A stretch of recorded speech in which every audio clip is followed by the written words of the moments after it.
istri kedua, episode 18. Maafkan aku karena telah menyakiti perasaanmu. Tidak seharusnya aku berkata seperti itu. Sesal Vita dengan rasa bersalah. Sudahlah, aku hanya ingin kembali ke Istana Basam.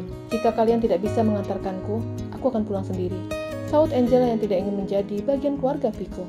Tapi bagaimana dengan Naura? Tanya Viko dengan tatapan nanar. Jika bukan anaknya yang meminta, mungkin dia juga tidak ingin menikah lagi. Tapi kondisi anaknya seperti mengisyaratkan sesuatu yang harus segera dituruti. Aku yakin kalian bisa menjelaskan kepadanya. Kalian pasangan hebat, puji Angela yang kekeh ingin pergi. Tidak Angela, jangan seperti itu. Aku janji, tidak akan berpikiran buruk lagi tentangmu, ujar Vita. Jangan berjanji. Aku tahu, jika hatimu sebenarnya cemburu. Jangan pungkiri itu. Vita diam. Tebakan Angela memang benar, jika dia cemburu kepada calon istri kedua Viko. Tapi dia memikirkan Naura. Jika anak kecil itu tidak sakit, mungkin dia tidak memohon kepada suaminya untuk menikah lagi. Sedangkan kondisi Naura tidak bisa ditebak. Kadang-kadang sehat, dan tiba-tiba bisa drop. Dan untuk nyawa hanya Tuhan yang tahu. Sebagai orang tua, mereka hanya melakukan yang terbaik, terus berusaha untuk menyembuhkan Naura. Walaupun kata dokter atau para ilmuwan sangat jarang, tapi dengan kekuatan doa dan usaha, Naura akan sembuh. Itu keyakinan mereka. Iya Angela, kamu benar. Aku memang cemburu. Dan mulai sekarang, aku tidak akan bersikap seperti itu. Dan jika kalian ragu denganku, pada hari pernikahan kalian, aku akan pergi beberapa hari. Pintanya ingin Angela tetap menjadi calon istri suaminya. Angela tetap menggelengkan kepalanya. Dia benar-benar pada pendiriannya. Begini saja. Jika kamu ingin pergi, setidaknya pamit kepada Naura, ujar Viko. Ucapan Viko membuat Angela menatap pria itu. Ketika pamit, pasti Naura akan menangis, sedangkan dia belum mempunyai kata-kata yang pas untuk menjelaskan kepada Naura. Tidak mungkin aku pamit, Naura akan sedih. Tapi tidak mungkin juga kamu hilang tiba-tiba, saut Viko. Benar Angela, temui Naura, dan kami akan menerima apapun keputusan Naura, timpal Vita. Lalu Viko membukakan pintu mobil dan mempersilakan Angela untuk masuk ke dalam mobil. Wanita itu masuk dan duduk di baris kedua, dan Vita duduk di baris ke-1. Selama dalam perjalanan pulang, dia menyusun kata-kata yang bisa dipahami Naura, dan memberikan alasan yang tepat untuk anak kecil itu. Mereka sampai di rumah ketika senja. Kehadiran mereka disambut Naura dengan teriakan kecilnya. Papa dan Mama dari mana? Tanya Naura. Ada urusan yang harus Papa selesaikan dengan Mama dan Tante Angela, saut Viko lalu menggendong anaknya. Dia melirik Angela yang sedang mencari keberadaan kopernya. Karena sebelum keluar dari rumah itu, koper masih berada di ruang keluarga, dan sekarang koper itu hilang entah kemana. Koper Mbak Angela ada di kamar, ujar si bibi yang mengerti pandangan Angela. Wanita itu menganggukkan kepalanya, lalu menoleh ke arah Naura. Viko menurunkan anak kecil itu dan berdiri berhadapan dengan Angela. Wanita itu menyejajarkan tinggi badannya dengan Naura. Berdiri dengan kedua lututnya, memegang kedua lengan Naura. Naura? Angela menundukkan kepalanya. Dia tidak sanggup menatap mata teduh anak kecil itu. Iya tante, sahutnya. Tante ingin ngomong. Iya? Angela diam. Lidahnya seperti tercekat. Kata-kata yang sudah disiapkannya tiba-tiba hilang begitu saja.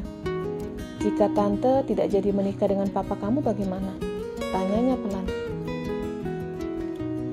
Tidak, anak kecil itu langsung memeluk Angela. Jangan pergi tante, jadilah ibuku juga. Aku akan senang memiliki 2 orang ibu, ujarnya sedih. Kata-kata anak kecil itu membuat Angela meneteskan air matanya. Tante tidak baik Naura, tante jahat.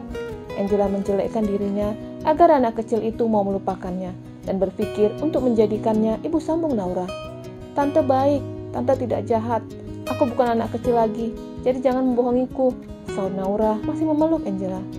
Tapi Angela belum selesai dengan kata-katanya, karena Viko telah ikut menyejajarkan posisinya dengan Angela dan Naura. Dia memeluk Naura dari belakang. Dengan seperti itu, tangannya menyentuh lengan Angela. Sikap Viko seperti itu membuat Angela kaget. Tidak Naura, Tante Angela akan menjadi ibumu juga, saut Viko sembari menatap Angela. Melihat itu, hati Vita serasa teriris. Dia langsung pergi meninggalkan momen itu, di mana momen yang sangat menyakitkan baginya. Tapi itu adalah kemauannya untuk menikahkan Viko dengan Angela. Jika dia kembali marah, maka Angela benar-benar pergi dari sini. Di dalam kamar, Vita meneteskan air matanya. Dia harus kuat untuk kemungkinan yang akan terjadi. Berpikir positif tentang Angela dan Vico. Dengan berat hati, Angela kembali mengalah, menjadi calon istri kedua Vico, dan berharap Vita tidak kembali menyakitinya dengan kata-kata yang seperti sebuah silet. Vico tahu jika istrinya sedang bersedih, maka setelah meyakinkan Angela di depan Naura, dia masuk ke kamarnya. Vita buru-buru mengusap air matanya. Vico duduk di samping istrinya dan menggenggam jemari itu, lalu memegang dagu Vita agar tatapan istrinya beralih ke arahnya. Melihat mata istrinya yang basah, dia langsung mengerutkan dahinya. "Aku tetap mencintaimu. Aku melakukan ini untuk Naura." "Iya Vico, aku tahu, maafkan aku," saut Vita lalu memeluk suaminya. Dia menumpahkan air matanya yang kian menetes. "Aku akan berangkat ke luar negeri lusa." Vico langsung melepaskan pelukannya dan menatap wajah istrinya. "Apa maksudmu? Kita sudah melupakan yang tadi, tapi kenapa kamu harus pergi?" "Aku tidak ingin kehadiranku mengganggu pernikahan kalian," jelasnya sembari menggenggam jemari suaminya. "Tidak Vita, kamu harus ada di sampingku." "Vico, kepergianku ke luar negeri bukan semata-mata untuk menghindari pernikahan kalian. Aku melakukan ini karena bukuku sudah harus selesai bulan depan. Aku butuh refreshing. Aku tidak ingin kamu pergi. Jika kamu pergi setelah kami menikah." Vico tahu jika ini adalah alasan istrinya yang sedih ketika menyaksikan dia menikah lagi. "Tapi Vico langsung menutup bibir istrinya dengan bibirnya. "Aku tetap mencintaimu. Aku akan berlaku adil kepada kalian berdua. Dan jangan pergi. Aku ingin kamu ada di sisiku ketika aku mengucapkan ijab kabul," ujarnya dan menjatuhkan tubuh istrinya di atas kasur. Naura dan Angela berada di kamar. Anak kecil itu memperhatikan Angela yang kembali menyusun pakaian ke dalam lemari. "Kenapa pakaian tante ada di dalam koper?" "Oh, tadi." Angela bingung. "Tante jangan pergi ya," pintanya. Angela menganggukkan kepalanya, lalu memeluk Naura. Dia berharap keputusannya kali ini benar, dan berharap tidak ada pertengkaran antara dirinya dan Vita nanti. H-7. Semua surat-surat pernikahan telah masuk ke dalam kantor urusan agama. Mereka tinggal menunggu hari H tiba. Tapi yang membuat Vita bingung, Vico dan Angela seperti melupakan sesuatu.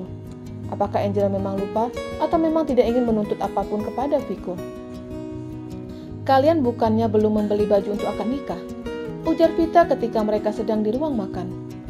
"Oh iya," Vico menepuk dahinya. Karena kesibukannya dia sampai lupa dengan hal itu. "Angela, setelah sarapan kita ke butik Zira." "Aku ikut," timpal Naura. Dan Vico menganggukkan kepalanya sembari tersenyum. "Untuk apa?" tanya Angela balik. "Untuk memesan kebaya," sahut Vita. Angela masih bingung. Karena yang dia tahu, dulu Zira mengurusi Rahasia Group. Tentang butik, dia belum pernah mendengar, atau dia melupakan hal itu. "Apa ini Nona Zira Amrin?" tanyanya lagi. "Iya benar, Zira Kanaya Amrin," saut Vico dengan lancar menyebutkan nama Zira, wanita yang pernah singgah di hatinya. "Jadi, Zira selain pintar dalam berbisnis, dia memiliki usaha butik," jelas Vita. "Dan aku mengenalnya dulu sebagai desainer, bukan Zira sekarang," timpal Vico lagi yang tahu jika Zira banyak mengurusi beberapa bisnisnya, selain perusahaan Ziko. "Nona Zira memang sangat pintar. Ketika melihatnya saja, aku langsung bisa menilai kalau dia sangat pintar," puji Angela. Setelah selesai makan, mereka segera berangkat ke butik. "Kamu tidak ikut?" tanya Vico ke Vita. "Aku di sini saja. Aku mau menyelesaikan ketikanku," tolak Vita yang sengaja memberikan privasi untuk Vico dan Angela. Walaupun cemburu, tapi dia menepis itu semua, berusaha untuk lebih ikhlas. Karena Vita tidak ikut, maka Vico meminta Angela untuk duduk di depan, samping kursi kemudi. Vita melambaikan tangannya ke arah mobil yang telah melaju. Tempat duduk yang biasa didudukinya sekarang diduduki Angela, dan dia juga harus siap jika suaminya akan tidur bersama dengan Angela. Dalam waktu 30 menit mereka sampai di butik Zira. Sama-sama masuk ke dalam butik, dan ketika itu mereka melihat Zira baru saja masuk ke dalam satu ruangan yang ada di lantai 1. "Tante Zira!" teriak Naura. Zira menolehkan kepalanya ke belakang, dan ketika melihat ada Naura bersama dengan Vico dan Angela, dia mengulas senyumannya yang manis. Naura berlari memeluk kaki Zira. "Hai, Naura apa kabar?" tanya Zira sembari mengelus rambut Naura. Anak kecil itu menengadahkan kepalanya menatap Zira. "Aku baik, Tante." Zira menatap ke arah Vico dan Angela yang sekarang sedang berdiri di hadapannya. Dan dia tidak melihat ada Vita di antara mereka. Menurutnya Vita telah mendengar semua ucapannya. "Apakah memerlukan sesuatu?" tanya Zira. "Kami memesan kebaya untuk Angela dan baju nikah untukku," saut Vico. "Kapan acaranya?" Tanya Zira lagi. Seminggu lagi. Aku harap kamu dan Viko hadir, sahut Viko. Zira menganggukkan kepalanya. Aku sangat sibuk seminggu ini, tapi aku ada beberapa kebaya yang sudah jadi, ujar Zira, lalu memanggil karyawannya untuk menunjukkan kebaya yang sudah siap jadi. Viko dan Angela menuju tempat yang dimaksud. Ada sekitaran 10 kebaya dan baju nikah pria dengan warna yang sama. Viko menyerahkan kepada Angela untuk memilih kebaya yang akan digunakan mereka untuk menikah. Angela melihat ukuran setiap kebaya. Karena badannya tinggi, maka dia memilih yang berwarna merah. Hanya ada 2 warna untuk ukurannya. Dan pilihannya jatuh pada warna merah. Yang ini, Mbak, tunjuk Viko ke karyawan Zira. Karyawan Zira mengambilkan kebaya yang sedang digantung, lalu menyerahkan ke Angela. Pasangan itu mencoba kebaya di kamar pas. Angela mulai mengganti pakaiannya dengan kebaya berwarna merah.